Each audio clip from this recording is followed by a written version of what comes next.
সব ঠিক হয়ে যাবে।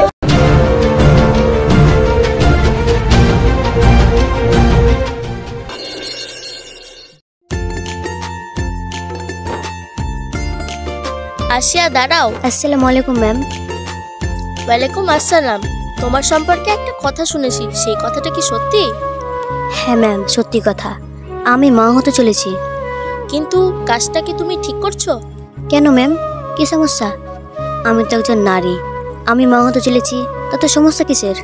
সবই ঠিক আছে, কিন্তু কিশোরী মেয়েরা মা হয় এই ব্যাপারটা কলেজের শিক্ষক অভিভাবকরা ভালোভাবে নিচ্ছে না। বুঝতে পেরেছি ম্যাম। ম্যাম, আমাকে যদি কলেজ থেকে টিসি দেওয়া হয় তাহলে আমি অনেক সমস্যার মধ্যে পড়বো ম্যাম, কারণ আমার বাড়ি থেকে অন্য অন্য কলেজ অনেক দূরে ম্যাম। তোমাকে টিসি দেওয়ার জন্য ইয়ার চেয়ারম্যান সাহেব বলেছেন। তুমি তো জানো উনি এই কলেজের সদস্য, তার কথা আমাদের শুনতে হয়। কিন্তু আমি কথা দিচ্ছি তোমার জন্য এটুকু করতে পারি। তুমি শুধু কলেজে আসবে না, আর পরীক্ষার সময় আলাদা কক্ষে এসে পরীক্ষা দিবে। এটুকু আমার জন্য অনেক ম্যাম, ধন্যবাদ। ওরা অনেক ক্ষমতাশালী। শামীমের বউ হিসেবে না তুমি মর্যাদা পাবে, না তোমার সন্তান তার অধিকার পাবে। তাই আমাকে মা এবং বাবা দুটোই হতে হবে। আসসালামু আলাইকুম, আসছি ম্যাম। ঠিক আছে, এসো।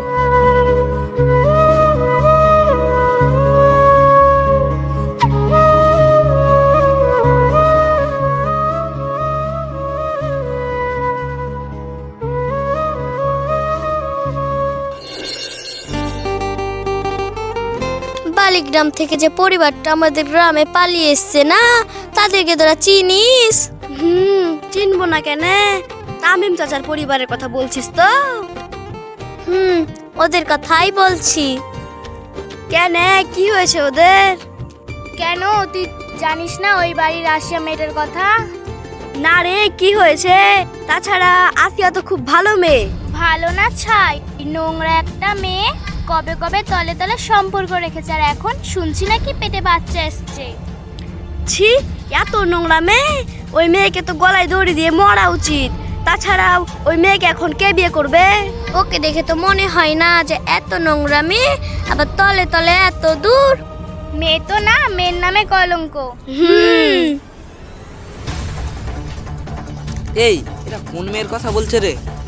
কেন, তুই জানিস না তামিম ভাইয়ের মেয়ের বিয়ে লাগে পেতে পারতা? আরে শুনেছি ওর মেয়ের তো বিয়েই হয়নি। এ তো এমনি তো ওই পালা পুলো আলোচনা হতে, তোরা জানিস না? ছি ছি ছি, এতটা নোংরা মেয়ে! এই মেয়েকে তো পুরো গ্রাম থেকে তাড়িয়ে দেওয়া উচিত। তোর মেয়েকে কেন, শুধু পুরো ফ্যামিলিকে গ্রাম থেকে তাড়িয়ে দিতে হবে? আরে ওইসব অন্য কিচ্ছুই না, সব বাপ মায়ের প্ল্যান। মেয়েকে দিয়ে নোংরা পথে টাকা ইনকাম করার জন্য নতুন টেকনিক। আর এখন ধরা পড়ে গেছে তাই এসব বলছে। ছি, সব কথা শোনাও পাপ।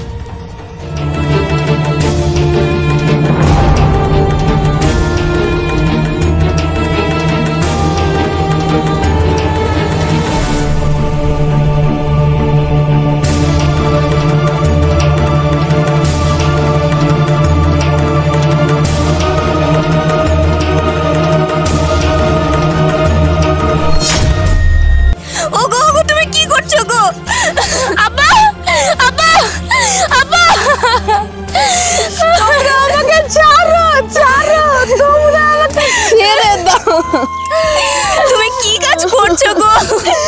একটু করতে গিয়েছিলাম, এত লালচে না অপমান মানুষের শোনার পর আমার কি এটা করা উচিত না বলো? আমি আর এই অপমান সহ্য করতে পারছি না। তুমি কেন এসব পাগলামি করতে গেলে? তুমি একটু শান্ত হও। তুমি যদি না থাকো তাহলে আমরা কোথায় যাব? কার কাছে যাব বলো তো? কোথায় যাবে তোমরা? একজন একজন করে মরে যাবে। এই রাক্ষসী তোমাদের বাঁচতে দিবে না। কিন্তু কেউ অপমান করবে, সঙ্গে সঙ্গে তুমি ফাঁসি দিয়ে মরে যাবে। একজন নয়, সারা সমাজের লোক আমায় পছন্দ করে না, কেউ দেখতে পারে না। নানাজন নানা রকম লজ্জা দিয়ে কথা বলে আমায়। কোনো দোকানদার আমার কাছে কোনো কিছু বিক্রি করে না। এ জীবন রেখে আমার লাভ কি? আমি এখন জিন্দালাম, মরে যাওয়া অনেক ভালো। কিরে মুখ পুরি, এখন খুব ভালো লাগছে তাই না? কি দেখছিস তুই? তোর বাবাকে তুই এত সুখে রেখেছিস যে সেই সুখের জোরে ভাসতে গিয়ে ফাঁসি দিয়ে মরতে চাইছে। ওকে ওকে আমার সামনে আসতে নিষেধ কর। ওর মুখ আর আমি দেখতে চাই না। ও ও ও এখন আমাদের সবার কাছে বোঝা। আমরা কেউ ওর সাথে কথা বলবো না, তুমি একটু শান্ত হও। আসিয়া, তোকে পড়াশোনা করাতে আব্বা যতটা না গায়ের ঘামনা ঝরিয়েছে, তুই তার থেকেও বেশি আব্বার চোখের পানি ঝরিয়েছিস। এই তোর প্রতিদান। যেই মেয়েকে আমি ছোটবেলায় আমার পিঠে চড়িয়ে ঘোড়া খেলা খেলাতাম, আমি ঘোড়া হয়ে ওকে পিঠে নিয়ে খেলাতাম, আজ সেই মেয়ে আমার পিঠে ছুরি ঢুকিয়ে দিয়েছে।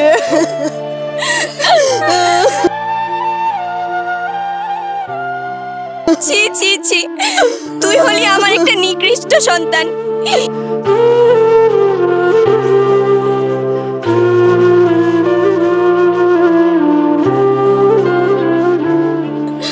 আব্বা মা, তোমরা আর একটু সহ্য করো আব্বা, দেখবে আমি একদিন অনেক বড় হবো আব্বা। না না, তোর বড় হওয়ার নাটক দেখতে চাই না। ওটা দেখার আগে যেন আল্লাহ আমাকে নিয়ে নেয়। তোর মুখে আব্বা ডাক শুনলে আমার লজ্জা হয়, লজ্জা হয়। এই তুই বাপ বলে ডাকলে আমার কানে যদি সেই শব্দ আসে তাহলে মনে হয় আমি পাপ করছি।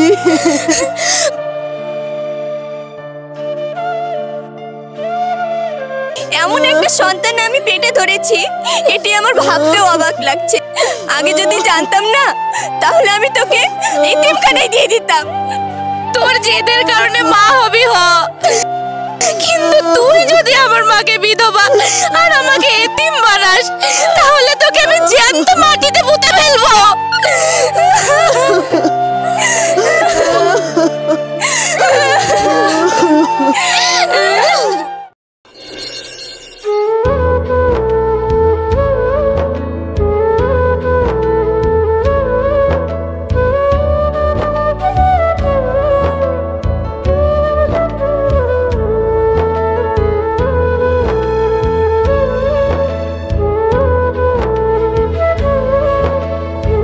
চেক আপ করে যা দেখলাম, বাচ্চার কন্ডিশনটা খুব ভালো আছে। আপনার ডেলিভারি ডেটটা আগামী সামনে মাসে পড়বে। আমি আপনাকে যে ওষুধগুলো লিখে দিচ্ছি সেগুলি কন্টিনিউ খেতে হবে। ডাক্তার সাহেবা, আমি না অনেক দিন থেকে একটা কথা বলতে চেয়েছি কিন্তু বলতে পারিনি। আমার বোনের বাচ্চাটা ছেলে বাবু হবে না মেয়ে বাবু হবে? তার আগে বাবুর বাবা কোথায়? অনেক দিন ধরে তো চেক আপ করছি, তাকে তো এখনো দেখিনি। আসলে উনি একটু বিদেশে থাকেন তো, তাই আসতে পারে না। আপনাকে একটা কথা বলবো, আপনাদের এলাকায় এত ডাক্তারখানা থাকার পরেও এত দূরে প্রায় 30 কিমি পথ পাড়ি দিয়ে এখানে আসেন কেন? আসলে ওখানে অত ভালো ডাক্তার নেই তো, তাই এখানে আসি। ও আচ্ছা আচ্ছা, বুঝতে পেরেছি। কিচ্ছু বোঝেননি ডাক্তার সাহেবা, আমি আপনাকে সব বুঝিয়ে বলছি। আমি একজনকে ভালোবেসে বিয়ে করেছি, তার কাছে ধোঁকা খেয়ে তার সন্তানের মা হতে চলেছি। আমার এই সন্তানকে পৃথিবীতে আসতে দিতে চাই না। শুধু আমি আর আল্লাহ আমার সন্তানকে ভালোবেসে এত দূরে এনেছে। আমি ওর মা, আমি ওর বাবা। ডাক্তার সাহেবা, সিজারের আগে যে গার্জেনের সই লাগে না? হ্যাঁ, তা তো নিতেই হয়। সেই সইটা আমি করব, কারণ আমি যুদ্ধ করব বলেই মৃত্যুর জন্য প্রস্তুতি নিয়ে নেমেছি। ডাক্তার সাহেব দোয়া করবেন। ইনশাআল্লাহ। পানি পানি পানি খাবো। দিদি কোথায় গেলি? পানি খাবো, পানি খাবো,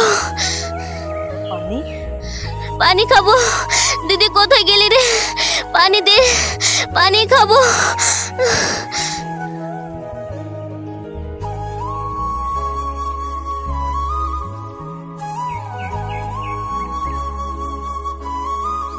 কি হয়েছে? কি হয়েছে? পানি চাইছিল, আমি পানি দিয়েছি।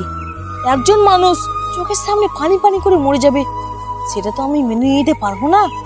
তাই আমি পানি খাওয়াচ্ছি। আব্বা তুমি দোয়া না করলে আমি এমনি তো মরে যাব। আব্বা আমি এতদিন ধরে অনেক কষ্ট করে বেঁচে আছি। আব্বা এতদিন ধরে মা আর দিদি আমার জন্য অনেক কষ্ট করে চুরি করে ওষুধ কিনে দিয়েছে। আব্বা আব্বা ডাক্তারে বলেই দিয়েছে অনেক দামি ওষুধ খেতে হবে। আব্বা আব্বা তুমি যদি টাকা না দাও আমি দামি ওষুধ কিনবো কেমন করে? আব্বা হ্যাঁ, তুই আর তোর মা আমার চোখে ফাঁকি দিয়ে গোপনে গোপনে কমা ওষুধ কিনে খাইয়েছিস। হ্যাঁ, এত বড় সাহস তোরা কোথা থেকে পেলি? এত বড় সাহস তোরা কোথা থেকে এলো? হ্যাঁ, কি হয়েছে? কি হয়েছে? নাটক করছে নাটক। আমাকে না জানিয়ে ওকে গ্রামের কমা ওষুধ কিনে খাইয়েছো, কোন সাহসে? হ্যাঁ, ভুল হয়ে গেছে, তুমি একটু মাথাটা ঠান্ডা করো। আব্বা অনেক দেরি হয়ে গেছে। আব্বা আমার সন্তান খুব তাড়াতাড়ি দুনিয়াতে আসছে। আব্বা আমি হার মানবো না। আব্বা আমি হার মানবো না। তুই আজকে এই মুহূর্তে এই বাড়ি ছেড়ে চলে যাবি। খালি তুই না, তোর মা, তোর বোন, সবাই এই বাড়ি ছেড়ে চলে যাবি। কেউ থাকবি না। এই তোরা কি আমাকে এতই বোকা ভেবেছিস? আমি কিছুই জানি না আমার পকেটে কেন টাকা থাকে না? আমি কি বুঝি না? আমি বুঝি। আমি কোনোদিন তোমাকে কোনো কিছু বলিনি।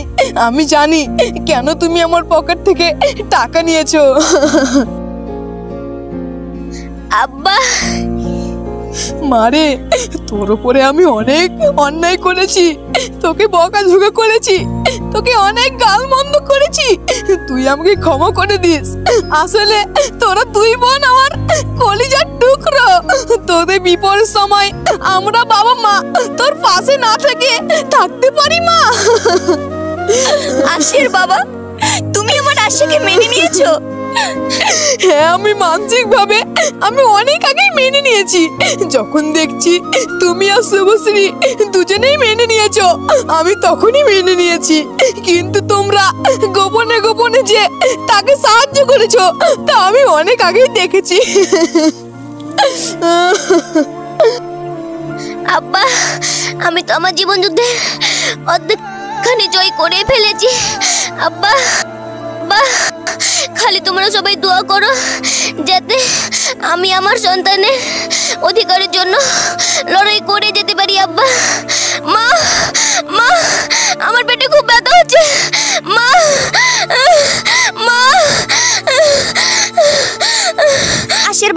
আশির বাবা মনে হচ্ছে আশির পেটে ব্যথা উঠেছে।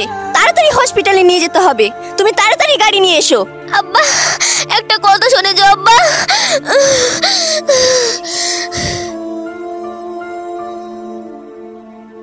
তুই পরে কথা বলিস তো। আব্বা এখনো তুমি গাড়ি নিয়ে রেডি হও, আশিয়াকে হাসপাতালে নিয়ে যেতে হবে। না আব্বা একটা কথা শুনে যাও। আব্বা তুমি আমাকে কথা দাও, ডাক্তার যদি বলে মা না হলে বাচ্চা যে কোনো একজনকে বাঁচাতে হবে, তাহলে তুমি আমার সন্তানকে বাঁচাবে। আব্বা তুমি আমাকে কথা দাও। এসব কথা এখন থাক মা, এসব কথা পরে, আগে হসপিটালে চল। না আব্বা, তুমি আগে আমাকে কথা দাও।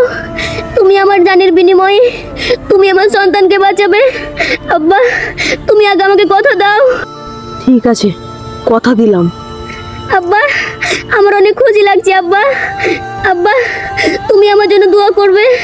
সামনে আমার পরীক্ষা, ভালো করে পড়াশোনা করতে হবে, ভালো রেজাল্ট করতে হবে। আব্বা তোমরা সবাই দোয়া করবে যেন আমি তাড়াতাড়ি সুস্থ হয়ে যাই। আব্বা ইনশাআল্লাহ আমি দোয়া করব। মা তুই এখন চুপ কর। মা আমি চুপ থাকতে পারছি না। মা আমার সন্তান এই পৃথিবীতে আসছে, কিন্তু তার কেউ নেই। কে বললো যে তোর বাচ্চার কেউ নেই? এই তো আমরা সবাই আছি। আর সবচাইতে বড় কথা হলো তোর সন্তান মায়ের পরিচয় দিয়েই বড় হবে। তার জন্য তোকে আগে সুস্থ হতে হবে। মা তোমার কথা শুনে কষ্ট হলেও খুব ভালো লাগছে। মা দোয়া করো আল্লাহ তুমি আমার বাবুটাকে সুস্থ করে পৃথিবীতে পাঠাবে। তুমি এখনই বসে আছো আছো কেন? তাড়াতাড়ি গাড়ি দেখো, হসপিটালে নিয়ে যেতে হবে। আয় মা, আমার কোলে আয়, চল মা, হসপিটালে চল। আল্লাহ মা, আল্লাহ আল্লাহ, একটু সহ্য কর মা, হসপিটালে নিয়ে গেলে সব ঠিক হয়ে যাবে।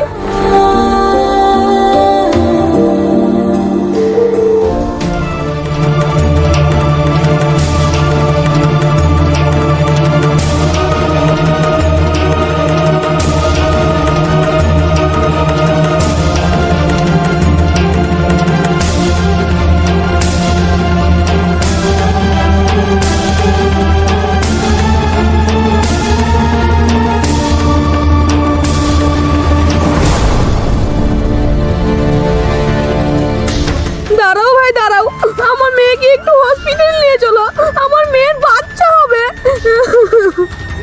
না না ভাই, আমি পারবো না।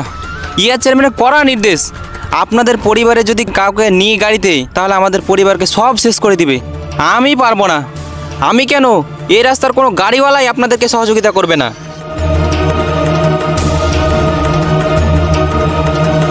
আব্বা, আমি আর পারছি না, আমি মরে গেলাম, আমি আর পারছি না। না মা, এসব বলিস না, তোর বাচ্চা কিছুই হবে না। আসিয়ার বাবা, তুমি এখন কি করবে? আমি কোলে করে হলেও হসপিটালে নিয়ে যাব, আমার জান দিয়ে হলেও আমি আমার মেয়েকে বাঁচাবো। আমি আর পারছি না, আমি আর আমি পারছি আমার না, মেয়েকে বাঁচাবো। আমি আর পারছি না।